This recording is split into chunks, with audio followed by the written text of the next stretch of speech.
बिस्मिल्लाहिर्रहमानिर्रहीम। अस्सलाम वालेकुम मेरे अज़ीज़ तलबा व तालिबात, उम्मीद है कि आप सब खैरियत से होंगे। मैं हूं आपका कंप्यूटर टीचर अदील महबूब। आज के इस लेक्चर में हम पढ़ने वाले हैं क्लाइंट सर्वर। क्लाइंट सर्वर क्या होता है? ये दो ऐसे कंप्यूटर्स हैं जिनके बारे में आज हम बात करेंगे और मैं आपको समझाऊँगा कि क्लाइंट और सर्वर का आपस में ताल्लुक़ क्या होता है। इसके बाद आज के ही लेक्चर में हम पढ़ने वाले हैं नेटवर्क का साख्ती ढांचा, कि हमारा जो कंप्यूटर नेटवर्क है उसका साख्ती ढांचा, जिसे हम इंग्लिश में फ़िज़िकल स्ट्रक्चर कहते हैं, ये किस तरह का होता है। और इसमें हम कनेक्शन की इकसाम भी पढ़ेंगे, जिसमें पॉइंट टू पॉइंट कनेक्शन और मल्टी पॉइंट कनेक्शन होगा। इसकी वजाहत भी कर दूंगा और आपको समझा दूंगा कि ये क्या होते हैं। तो चलते हैं लेक्चर की तरफ। मेरे अज़ीज़ तलबा व तालिबात, आज की इस वीडियो में हमारा जो मौजू है वो है क्लाइंट सर्वर। याद रखिएगा कि जब भी हम नेटवर्क की बात करते हैं तो नेटवर्क में दो तरह के कंप्यूटर्स होते हैं। एक कंप्यूटर होता है क्लाइंट और दूसरा कंप्यूटर होता है सर्वर।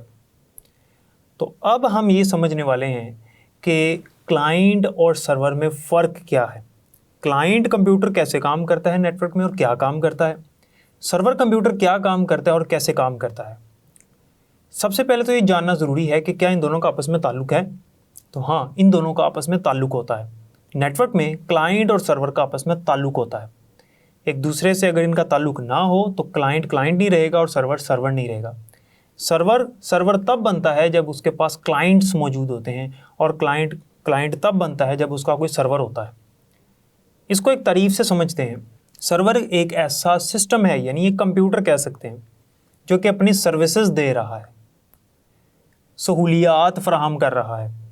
किसको? क्लाइंट को। और क्लाइंट एक ऐसा सिस्टम है जो कि सर्विसेज लेता है। क्लाइंट एक ऐसा सिस्टम है जो उन सर्विसेज को, उन सहूलियात को ले रहा है, वो सहूलियात जो सर्वर उसको दे रहा है। तो क्लाइंट एक ऐसा कंप्यूटर है जो सर्विसेज को लेता है, जबकि सर्वर एक ऐसा कंप्यूटर है जो सर्विसेज को देता है।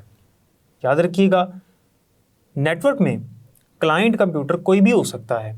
वो कोई लैपटॉप हो सकता है, जैसे यहाँ ये शक्ल मैंने बनाई हुई है, कोई लैपटॉप हो सकता है, कोई मोबाइल हो सकता है, या कोई डेस्कटॉप कंप्यूटर हो सकता है। और इंटरनेट का इस्तेमाल करते हुए, यह एक सिंपल नेटवर्क भी हो सकता है, एक नेटवर्क का इस्तेमाल करते हुए सर्वर से वो सर्विसेज ले रहे होते हैं और सर्वर अपनी सर्विसेज इनको दे रहा होता है। और याद रखिएगा, ज़रूरी नहीं है कि एक ही सर्वर और एक ही क्लाइंट हो। एक सर्वर के साथ मुख्तलिफ क्लाइंट्स जुड़ सकते हैं। जैसे यहाँ पर मैंने 3 क्लाइंट्स बनाए हुए हैं, बुक में भी यही शक्ल बनी हुई है।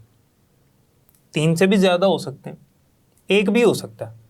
इस तरह से सर्वर भी एक से ज़्यादा हो सकते हैं इंटरनेट के अंदर, और होते भी हैं। अब इसमें होता ये है कि अगर क्लाइंट ने, फ़र्ज़ करते हैं ये लैपटॉप है और ये क्लाइंट है, इसने सर्वर से कोई सर्विस लेनी है, तो क्लाइंट की जो एप्लीकेशन है, जो क्लाइंट के पास सॉफ्टवेयर मौजूद है, जो एप्लीकेशन मौजूद है जिसके ज़रिए से वो सर्वर की सर्विस लेना चाह रहा है, उसकी दरख्वास्त कर रहा है उसको, तो वो जो क्लाइंट एप्लीकेशन है वो दरख्वास्त करेगी सर्वर से किसी सर्विस का, किसी सहूलत का, और सर्वर जो है वो उसको बदले में वो सर्विस देगा, जो कि क्लाइंट वो सर्विस लेगा और उसको इस्तेमाल करेगा। मिसाल के तौर पे अगर हम ईमेल की बात करें तो हमारे जो ईमेल हैं वो सारे के सारे, हमारे जो ईमेल के पैगामात हैं, जो ईमेल मैसेजेस होते हैं, वो सर्वर के ऊपर महफूज होते हैं।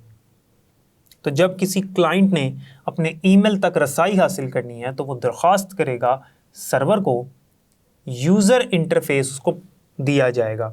यूज़र इंटरफेस से मुराद है कि उसके सामने एक स्क्रीन आ जाएगी जो कि सर्वर उसको देगा कि अपना नाम और पासवर्ड यहाँ पर लिखो। जब वो अपना नाम और पासवर्ड वहाँ पर लिख देगा क्लाइंट, तो फिर क्या होगा कि सर्वर बदले में उसको ईमेल की सर्विस दे देगा।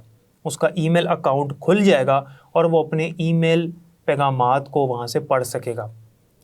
ये सर्वर और क्लाइंट का आपस में ताल्लुक़ होता है और इस तरह से राब्ता होता है। इसका मतलब ये हुआ कि इंटरनेट में रोज़मर्रा की रूटीन में हम लोग क्या कर रहे होते हैं, हम अपने सर्वर से राब्ता कायम कर रहे होते हैं, उसको दरख्वास्त करते हैं, वो बदले में हमें अपनी कोई सर्विस देता है।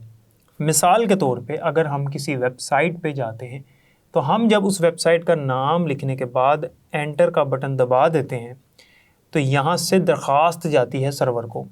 सर्वर उसके बदले में हमें वो वेबसाइट स्क्रीन पर, हमारी स्क्रीन पर दिखा देता है, हम उस वेबसाइट को इस्तेमाल करते हैं। तो हमारे जो कंप्यूटर्स हैं वो क्या हैं, क्लाइंट हैं, और जिस वेबसाइट को हम इस्तेमाल कर रहे हैं वो वेबसाइट हमें कौन दे रहा है, वो सर्विस, वेबसाइट को दिखाने वाली सर्विस हमें सर्वर दे रहा है। जैसे मैंने ईमेल की मिसाल दी, इस तरह से यूट्यूब की मिसाल है। यूट्यूब का जो सर्वर है वो हमें अपनी सहूलियात, सर्विसेज दे रहा है कि हम वीडियोस देख सकते हैं, कमेंट्स कर सकते हैं, लाइक कर सकते हैं, डिसलाइक कर सकते हैं, शेयर कर सकते हैं। ये सारी सहूलियात हमें कौन दे रहा है, यूट्यूब का सर्वर दे रहा है, और हम क्लाइंट के तौर पर वहाँ पे काम कर रहे हैं। और जो क्लाइंट कंप्यूटर होता है वो सर्वर की उन सर्विसेज को लेता है और उनको इस्तेमाल करता है, जब चाहे वो सर्विसेज को ले सकता है। और सर्वर जो है वो सरबराह होता है नेटवर्क के अंदर, वो अगर चाहे तो अपनी कोई सर्विस क्लाइंट से रोक सकता है, किसी ख़ास क्लाइंट से भी रोक सकता है। मिसाल के तौर पे सर्वर कहता है कि सिर्फ वही लोग ईमेल को एक्सेस कर सकें, यानी उर्दू में इसको रसाई कहेंगे, ईमेल तक रसाई हासिल कर सके, जिसका नाम और पासवर्ड सही है, दुरुस्त है। अगर नाम और पासवर्ड गलत है तो ईमेल की सर्विस उसको नहीं देनी। तो ये मजाज है इस चीज़ का, ये इजाज़त दे या ना दे। सर्वर को कंट्रोल करने के लिए मुख्तलिफ सारिफ़ होते हैं, और वही ये सारी चीज़ें जो हैं वो उनके बारे में फ़ैसला करते हैं कि किस सारिफ़ को, यानी किस क्लाइंट को कौन सी सर्विस देनी है और किस क्लाइंट को कौन सी सर्विस नहीं देनी। ये सब इसके हाथ में होता है, क्योंकि ये सर्विस देने वाला है, तो उसकी मर्ज़ी है कि वो जिसको जोन सी मर्ज़ी सर्विस दे, जिसको जोन सी मर्ज़ी सर्विस ना दे। तो ये क्लाइंट और सर्वर का ताल्लुक़ होता है इंटरनेट के अंदर। अब यहाँ पर एक बात बड़ी अहम है जो कि समझने वाली है, और ये एक सवाल भी है कि क्लाइंट जो है वो क्या एक हार्डवेयर है या एक सॉफ्टवेयर है। तो याद रखिएगा, आम तौर पर क्लाइंट एक हार्डवेयर ही होता है। आम तौर पे क्लाइंट जो है वो एक हार्डवेयर भी होता है। मिसाल के तौर पे जैसे लैपटॉप है, मैं यहाँ पर लिख देता हूँ, जैसे कि लैपटॉप हो सकता है, मोबाइल हो सकता है, या कोई डेस्कटॉप कंप्यूटर हो सकता है। ये हार्डवेयर है, लैपटॉप हार्डवेयर है, मोबाइल हार्डवेयर है, डेस्कटॉप हार्डवेयर है। तो आम तौर पे क्लाइंट जो है वो एक हार्डवेयर ही होता है, जो कि लैपटॉप हो सकता है, मोबाइल हो सकता है, डेस्कटॉप हो सकता है। लेकिन बाज़ औक़ात क्लाइंट एक सॉफ्टवेयर भी होता है।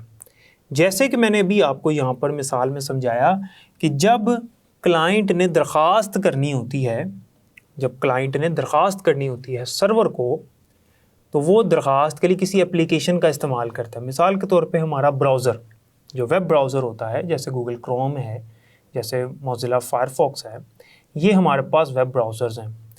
ये जो वेब ब्राउज़र है ये दरअसल क्या है, ये एक सॉफ्टवेयर है। तो क्लाइंट जो है वो बाज़ औक़ात एक सॉफ्टवेयर भी हो सकता है। तो ये भी बात आपने याद रखनी है, जिसकी मिसाल मैंने आपको बताया वेब ब्राउज़र। तो क्लाइंट और सर्वर जो हैं, इनमें आपने जो फ़र्क है वो ज़हन में रखना है, और इनका आपस में ताल्लुक़ क्या है, नेटवर्क में ये आपस में काम कैसे करते हैं, ये भी बात आपने याद रखनी है। अगर हम एक ऐसा नेटवर्क बनाते हैं जिसमें एक सर्वर है और बाकी उसके क्लाइंट्स हैं, तो इससे हमें क्या क्या फ़ायदे होते हैं? बहुत सारे फ़वाइद होते हैं। सर्वर की सर्विसेज तो हम ले ही रहे हैं, उन सर्विसेज में ये सर्विस भी आ सकती है कि सर्वर के साथ अगर कोई हार्डवेयर जुड़ा हुआ है, हार्डवेयर को मुंसलिक किया हुआ है हमने, हम वो हार्डवेयर इन क्लाइंट्स के साथ शेयर कर सकते हैं, उस हार्डवेयर का इश्तराक कर सकते हैं।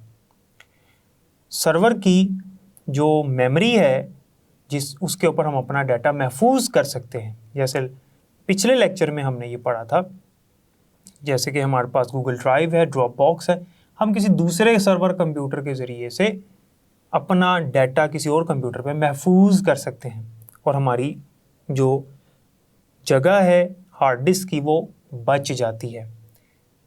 इसी तरह से ये सर्वर की एक सर्विस भी है कि वो हमें जगह भी दे रहा है, हमारे साथ वो सॉफ्टवेयर भी शेयर कर रहा है, हमारे साथ वो डाटा भी शेयर कर रहा है, एप्लीकेशन शेयर कर रहा है, और हमारे साथ हार्डवेयर भी शेयर कर रहा है। तो सर्वर बहुत सारी सर्विसेज क्लाइंट्स को मुहैया करता है, और क्लाइंट्स जो हैं वो उससे बहुत सारी सर्विसेज हासिल करते हैं और उनको उन सहूलियात को, उन सर्विसेज को इस्तेमाल करते हुए अपने काम कर रहे होते हैं, जिससे क्लाइंट्स को बहुत सारा फ़ायदा होता है। तो ये नेटवर्क का एक फ़ायदा भी है। तो यहाँ तक ये क्लाइंट सर्वर का जो मौजू है मुकम्मल होता है। अब आगे जो हमारे पास अगला मौजू है वो है नेटवर्क का साख्ती ढांचा। याद रखिएगा, जब भी हम नेटवर्क बनाते हैं तो उस नेटवर्क की बनावट कैसी होती है, ये सारी बातें इन्हसार करती हैं उस नेटवर्क की टोपोलॉजी के ऊपर और उस नेटवर्क की कनेक्शन के ऊपर, कि नेटवर्क का कनेक्शन किस तरह से कायम किया गया है, कंप्यूटर्स को आपस में जोड़ा किस तरह से गया है, कौन सा तरीका अपनाया गया है और इन कंप्यूटर्स को आपस में मिलाया गया है और एक नेटवर्क बनाया गया है। क्या ये नेटवर्क बड़ा है या छोटा है, टोपोलॉजी कौन सी है, टोपोलॉजी क्या होती है, ये नेटवर्क की बनावट, नेटवर्क की शक्ल को ही कहते हैं, और तरीकाकार जिसके मुताबिक हम मुख्तलिफ कंप्यूटर्स को आपस में जोड़ के एक नेटवर्क बनाते हैं, इस चीज़ को नेटवर्क टोपोलॉजी कहते हैं। हमारा जो इसके बाद लेक्चर होगा वो नेटवर्क टोपोलॉजी के ऊपर ही होगा, उसमें हम इसके ऊपर बात करेंगे। तो यहाँ पर इसकी जो तारीफ़ है वो देख लें। किसी भी नेटवर्क को, छोटा नेटवर्क हो, बड़ा नेटवर्क हो, कोई भी नेटवर्क हो, किसी भी नेटवर्क को कनेक्शन और इसकी टोपोलॉजी की बुनियाद पर मुख्तलिफ इकसाम में तकसीम किया जाता है। किसकी बुनियाद पर? उसके कनेक्शन की बुनियाद पर कि कनेक्शन कौन सा है, और टोपोलॉजी की बुनियाद पर कि टोपोलॉजी कौन सी है। यानी ये उसका साख्ती ढांचा है कि नेटवर्क दिखता कैसे है। जैसे ये नेटवर्क आपको एक नज़र आ रहा है, ये कैसे दिख रहा है नेटवर्क, और बहुत सारे नेटवर्क होते हैं। तो आज के इस लेक्चर में हम बात करने वाले हैं कनेक्शन की, कि कनेक्शन की कौन कौन सी इकसाम है। टोपोलॉजी वाला मैंने आपको बताया कि अगला हमारा मौजू है, वहाँ पे बात करेंगे इसके ऊपर। तो किसी भी नेटवर्क को कनेक्शन की बुनियाद पे और उसकी टोपोलॉजी की बुनियाद पर तकसीम किया गया है। इकसाम हमारे पास कौन सी है कनेक्शन की? ये जो इकसाम है ये कनेक्शन की है। कौन कौन सी इकसाम है? पॉइंट टू पॉइंट एक कनेक्शन होता है और एक कनेक्शन होता है multi point. Point two point connection और दूसरा कौन सा है? मल्टी पॉइंट कनेक्शन है। ये दो तरह के कनेक्शन होते हैं। यानी जब भी हम नेटवर्क की बात करें, जब भी हम दो आलात की बात करें कि वो आपस में, दो या दो से ज़्यादा आलात आपस में जुड़े हुए हैं, आपस में मुंसलिक हैं, एक दूसरे के साथ कनेक्ट कर दिए गए हैं और नेटवर्क में शामिल हैं, तो उनके कनेक्शन की दो इकसाम होती हैं, पॉइंट टू पॉइंट और मल्टी पॉइंट। अब पॉइंट टू पॉइंट क्या है और मल्टी पॉइंट क्या है? पॉइंट टू पॉइंट दो आलात के दरमियान डायरेक्ट लिंक होता है। दो आलात हैं और इनका डायरेक्ट लिंक है। एक जो डिवाइस है या एक आला जो है वो मैसेज यानी पैगाम को भेजने वाला है और दूसरा जो है वो मौसूल करने वाला है। तो दोनों का आपस में एक डायरेक्ट यानी बराह रास्त ताल्लुक़ है। इसको हम कहेंगे पॉइंट टू पॉइंट कनेक्शन। इसकी मिसाल हमारे पास टीवी और रिमोट, टीवी और रिमोट। अब टीवी और रिमोट का आपस में पॉइंट टू पॉइंट कनेक्शन होता है।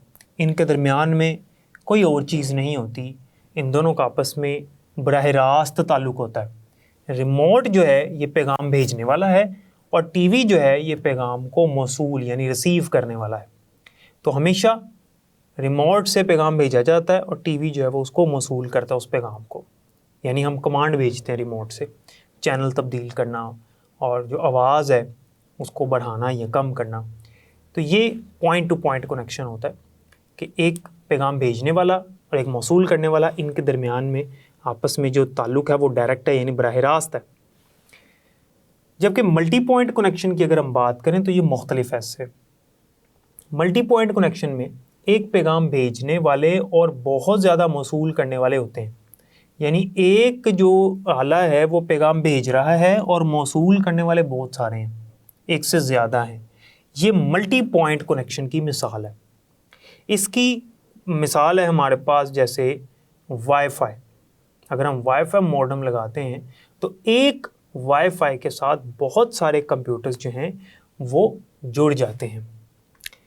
मैं आपको यहाँ पे शक्ल से वाज़िया कर देता हूँ। ये हमारे पास पॉइंट टू पॉइंट कनेक्शन है, ये पॉइंट टू पॉइंट कनेक्शन है। ये सेंडर है, यानी पैगाम भेजने वाला, और ये रिसीवर है जो कि पैगाम को मौसूल कर रहा है। और अगर हम मल्टी पॉइंट कनेक्शन की बात करें तो वो इस तरह से होगा कि हमारे पास एक वाईफाई मॉडेम है और बाकी जो हैं वो कंप्यूटर्स हैं या कंप्यूटर सिस्टम्स हैं जो कि इस एक मॉडेम के साथ जुड़े हुए हैं, और इसको हम कहेंगे मल्टी पॉइंट कनेक्शन, जिसमें आप देख सकते हैं कि इस एक आले के साथ बाकी जो आलात हैं जुड़े हुए हैं। एक भेजने वाला और मौसूल करने वाला बहुत सारे हैं, जैसे इसका इसके साथ भी ताल्लुक़ है, इसका इसके साथ भी ताल्लुक़ है, और वाईफाई का ताल्लुक़ है ना,